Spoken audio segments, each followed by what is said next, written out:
sot menduam bashkë me Atspirun, me bekimin e kryepiskopit Joan, që të ndajmë për ju të gjithë të prezantojmë një nga institucionet më të rëndësishme të Kishës sonë, institucionin më të rëndësishëm të Kishës sonë, që është Kolegji Universitar Logos.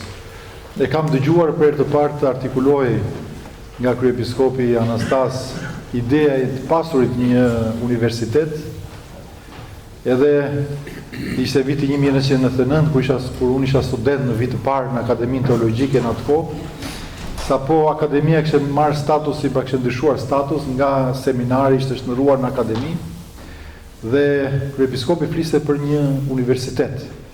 Dhe ne për ishte vërtet nuk e besonim se do të vinte një kohë që kisha jonë e shenjtë do të kishte një universitet. Por çfarë deshi kryepiskopi, edhe nuk u realizua në këtë për aq kohë sa jetoi. Siç është edhe me edhim edhe realizimi dhe ndërtimi i kësaj katedrale.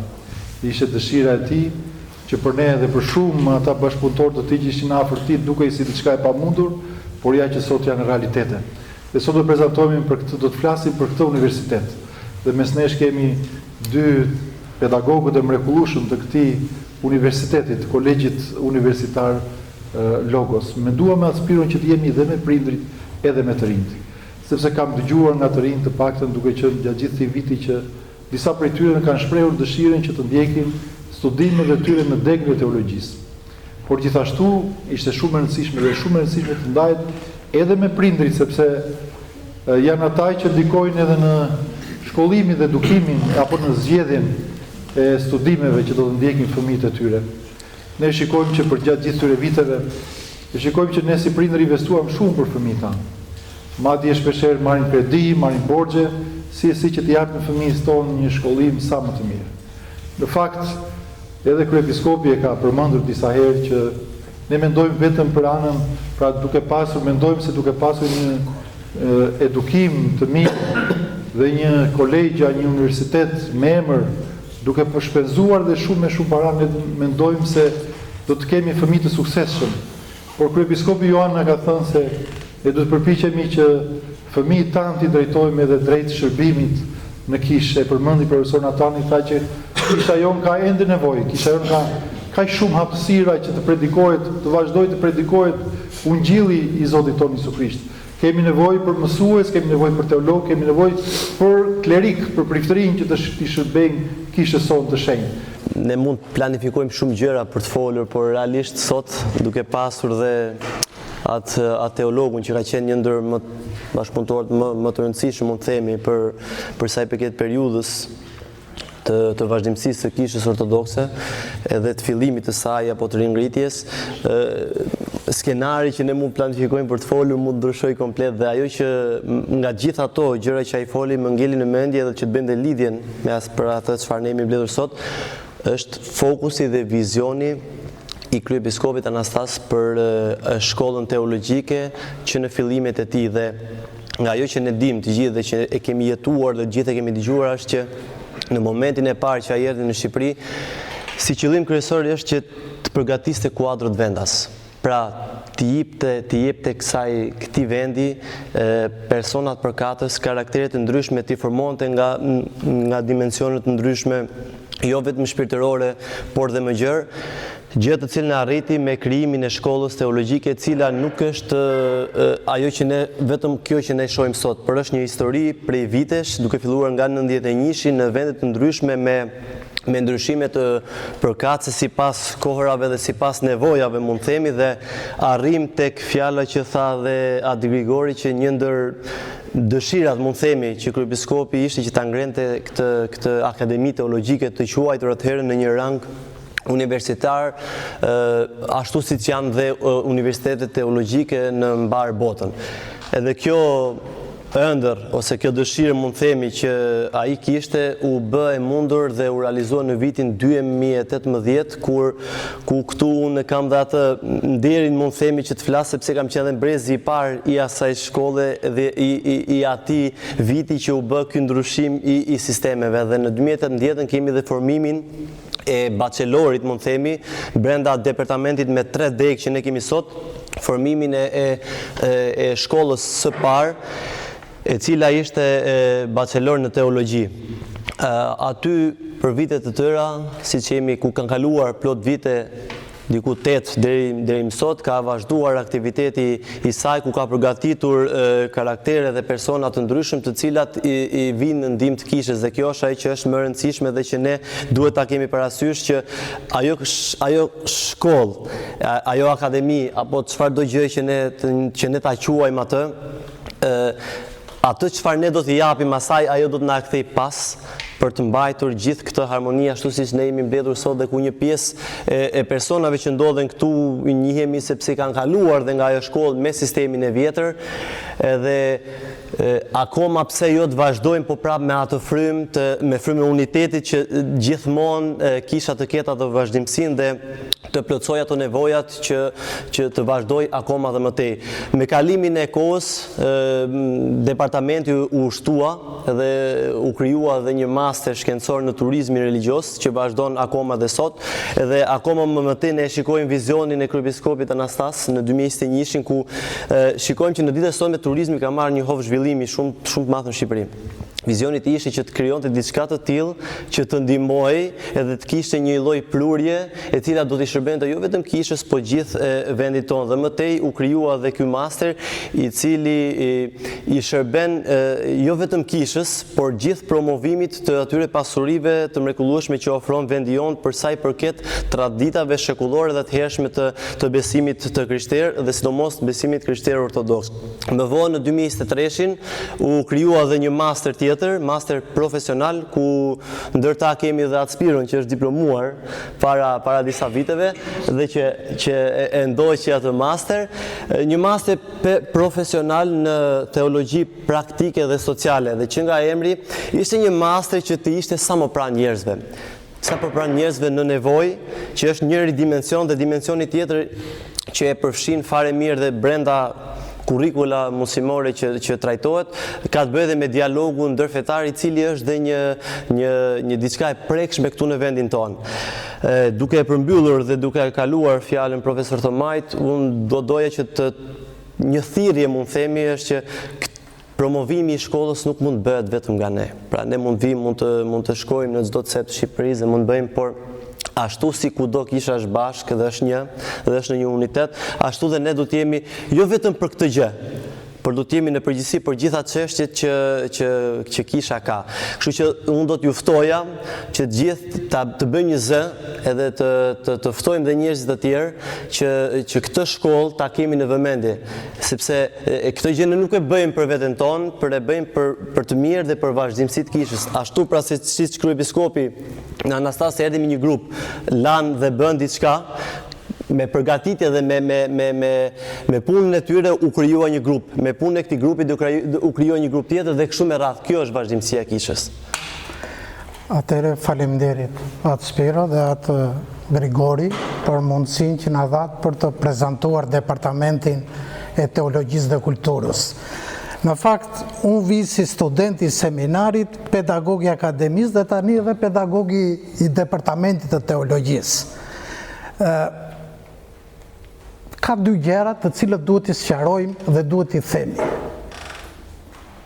Ne kemi në jetën e kishës një shënandon që nuk dinte dhe s'kishte lexuar, s'kishte marrë me teologji. Dhe beri teologji.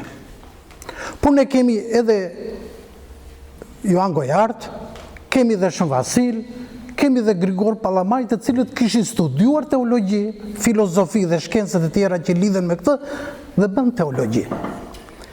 Përse e them këtë? E them këtë që teologjia sot nuk është thjesht vetëm një mision. Është mision. Është mision sepse misioni është i rëndësishëm, sepse misioni nis nga dëshira, predispozicioni i personit. Por do them dhe një tjetër. Teologjia është profesion. Do ta sqaroj këtë që mos krijojmë keq kuptime. Është profesion, është specialitet. Një njeri që merret me teologji, i merr mendime teologjike, i analizon, i sistemon dhe i paraqet në njerëzit e tjerë, që atë që bën çdo profesionist në jetën e tij. Pra, Teologjia kthehet në një profesion i cili jo vetëm ofron shërbimin si klerik, por dhe si teolog. Madje po të vëmre dhe të lexoni me kujdes faqen e departamentit ton të teologjisë dhe kulturës dhe do shikoni të treja programet, jo vetëm thjesht emërtimet, të cilat na i përmendi Kladi, por nëse do të lexojmë brenda cilat janë lëndët që bëhet. Aq më tepër pastaj po të shkojmë dhe në syllabusin, pra tematikat që ka çdo lënd, ka një filozofi brenda. Dhe filozofia është që marrim njohuritë thelbësore bazike. Dhjata e re, dhjata e vjetër, historia e kishës, etrit. Dhe kjo quhet baza teorike. Pra jep studentit që të mësohet si t'i mbledhin informacionet që ka teolog plot të shtyqujtur në rrjetet sociale, ka sa duash, që ka persona të cilët marrin përsipër dhe zbulesa hyjnore, ka sa të duash, po s'është profesionale. Madje çorientuese dhe duke pasur teolog të kësaj natyre, në thojza teolog, e kemi krijuar dhe po e sjellim në botën në këtë lloj dëshpërimi, pikërisht sepse mungon mendimi i mirëfillt, shkencor, akademik dhe me autoritet teologjik. Dhe departamenti arrin dhe tenton të sillin këtë. Anë e dytë, po t'i vendosit të sistemi bachelor, pra të programi që neve kemi bachelor, që është teologjia sociale dhe studimet religjioze, shkojmë me gjërat praktike pastaj. Nga viti i dytë, mezi viti i dytë dhe viti i tretë, një pjesë e mirë e lëndëve janë lëndë që kanë elemente të mirëfillta praktike. Etika bëhet teori, po etika sot bëhet edhe praktik duke sjell raste të supozuara apo reale nga jeta e përditshme dhe a bëhet analizimi i rastit. Apo kemi rastin e liturgjikës, të cilën jo vetëm e thjesht e përgatit studentin për të bërë një klerik i mirë dhe si t'i bëjnë anën e ritualit, por të kuptoj filozofin, pse bëhet rituali. Apo kemi pedagogjin të cilët i japin studentit mundësin që të bëhet një mësues apo një mësimdhënës i mirë tek të tjerët. Në këtë filozofi me të lumrin kryepiskopin Anastas e ndërtuam këtë program studimi. Dhe aq më tepër pastaj kemi brenda qoftë dialogun ndërfetar, siç kemi dhe atë që quhet lëvizja ekumenike, që janë lëndë të cilat krijojnë një lloj qasje ndaj konceptit të besuarit, në një lloj dialogu. Dhe ajo që është e rëndësishme është sociologjia e besimit. Pra të gjitha këto i japi studentit në programin bachelor mundësinë që nesër të bëhet një teolog i mirë, një predikues i mirë, një klerik i mirë, por mund të bëhet edhe një studiues i mirë në histori. Dhe shembuj nuk kemi pak. Por mund të bëhet edhe një punonjës social shumë i mirë, mund të bëhet një këshillues shumë i mirë. Prandaj ju thash që është profesion, jo në kuptimin si që përdorim rëndom, apo ndoshta shpeshherë dhe me brenda teologjisë në dimension me i kënd vështrim negativ. Jo, është specialist. Një që mbaron teologjin ka një autoritet në mendimin e të cilën ai paraqet. Sigurisht të bazuar, jo më kote fillova më përpara, të bazuar dhe të nisur nga ai që quhet devocioni, ai që është misioni. Nëse teologjin e zhveshim nga misioni, e kthejmë teologjin në një gjë të vdekur, pra thjesht sa fjalë të bukura, të radhitura, po të vdekur. Departamenti e merr devocionin, e merr misionin dhe e ndërthur me atë që quhet mendimi akademik. Dhe po të vëmë të dy programet e tjera të masterit, turizmi religjioz. Të dëgjoni shpeshherë Ciceron, të cilët s'ka njohuri elementare teologjike, dhe shkojnë nëpër kisha dhe tregojnë histori që të çmendesh, dhe të uaj që tundi i kokon se s'kuptojnë gjë,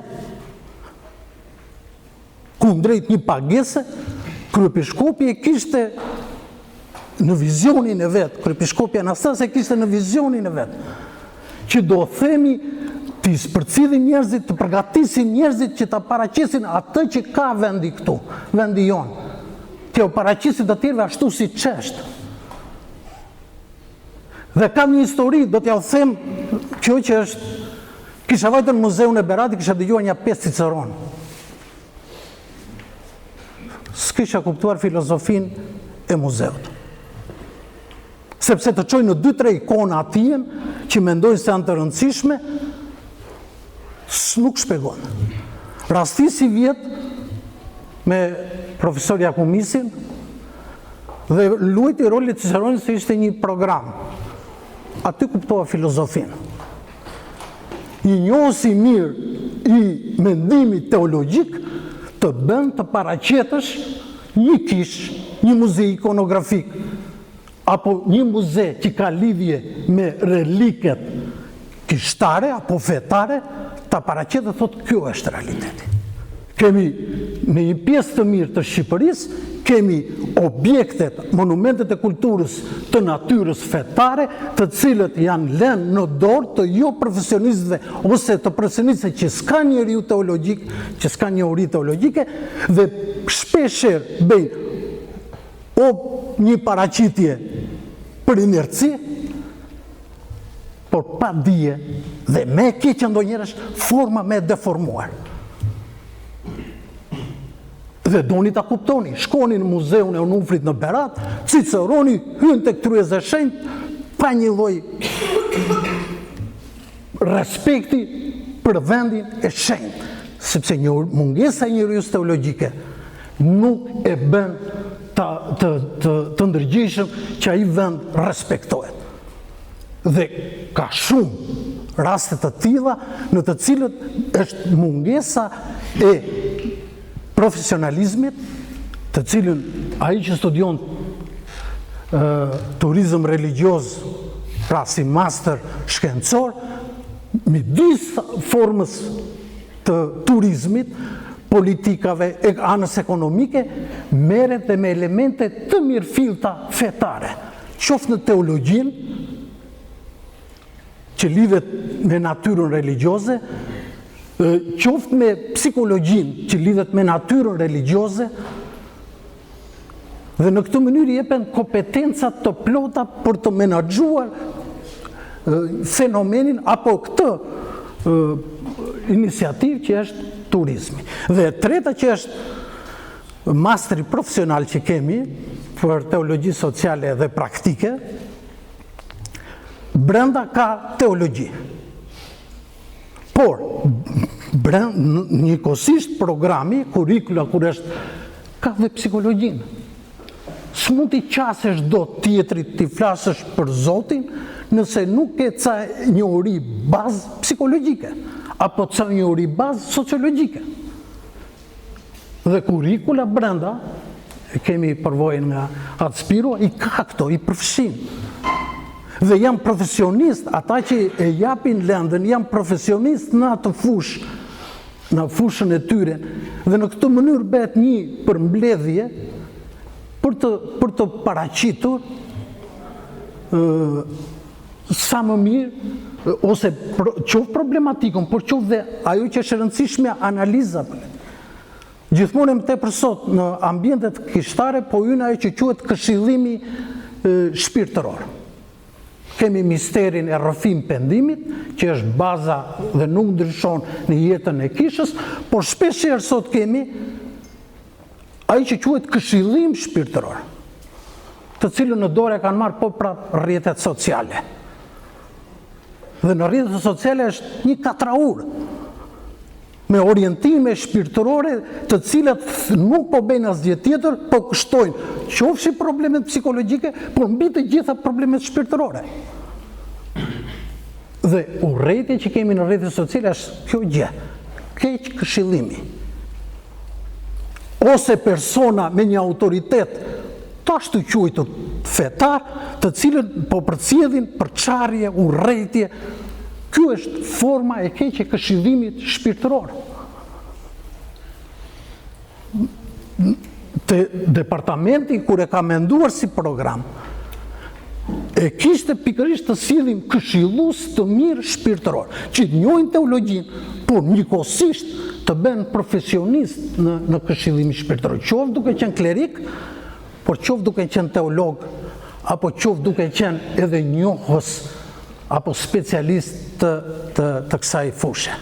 Kështu që të treja programet që janë menduar në departamentin tonë, kam pasur pikërisht të lloj filozofie. Kishte edhe ide të tjera i lumri kryepiskop, pavarësisht se shteti nuk e pranoi. Për shembull, teologjia dhe marrëdhënie ndërkombëtare, donte të krijonte një master.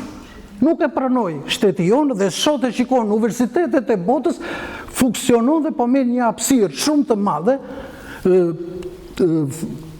ky master, sepse ata që merren me marrëdhënie diplomatike shpesh nuk kanë njohuri cilësore apo si specialist të problemeve fetare.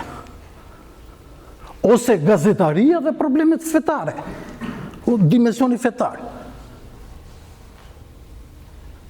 Dhe kjo na ka rastisur shpeshherë në media që kanë o pak njohuri ose fare njohuri mbi çështjet fetare dhe shpeshherë në lajmet e tyre krijojnë një katraur sepse mungon mendimi i specializuar mbi këto gjëra.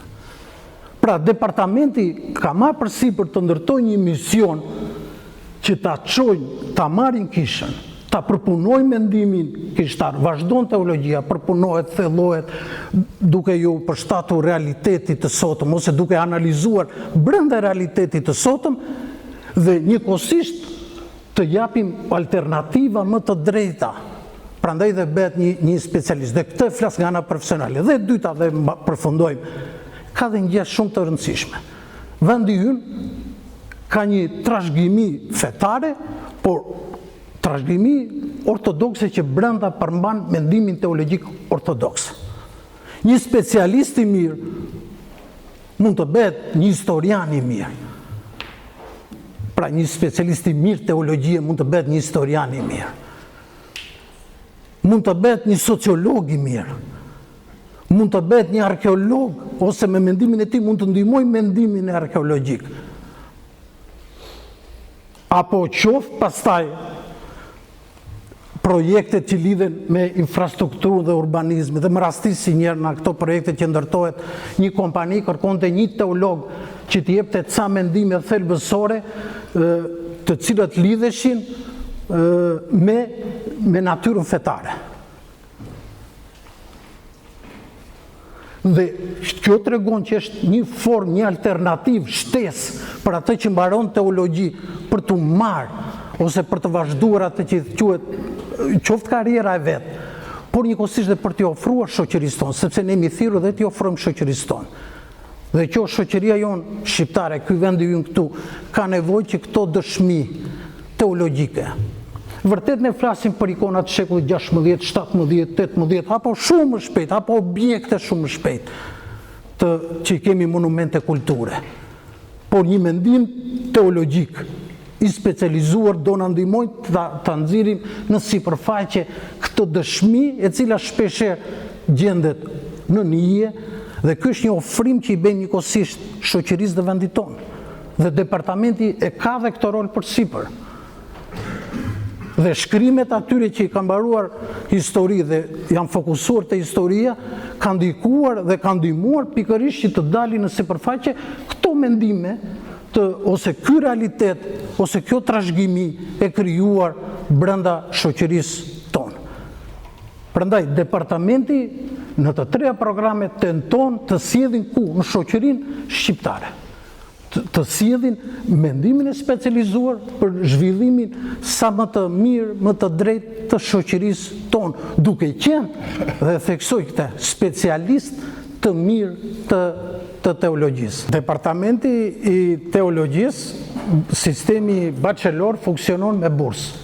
Është vendimi i kryepiskopit të Lumrit Anastas që funksionon me bursë. Pra, ka dy bursa. Bursa e para është bursa studimore, të cilën studenti nuk paguan përveç ca tarifa që janë detyrime shtetërore, por tek universitetit për departamentin nuk paguan. Kjo është bursa e parë, që është bursa studimore.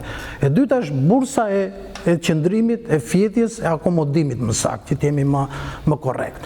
Edhe kjo është e mbulon kisha. Pra e ofron kisha këtë si një mundësi në shënavlash, si një mundësi. Dhe kjo është bursa që jep kisha. Nëse për të parën është Kolegji Universitar Logos, ai që të mbulon bursën studimore, ndërsa bursën e dytë, e cila është e akomodimit, e mbulon Kisha Ortodokse Autoqefale e Shqipërisë. Dhe këto janë dy vendimet të Lumrit Kryepiskop Anastas.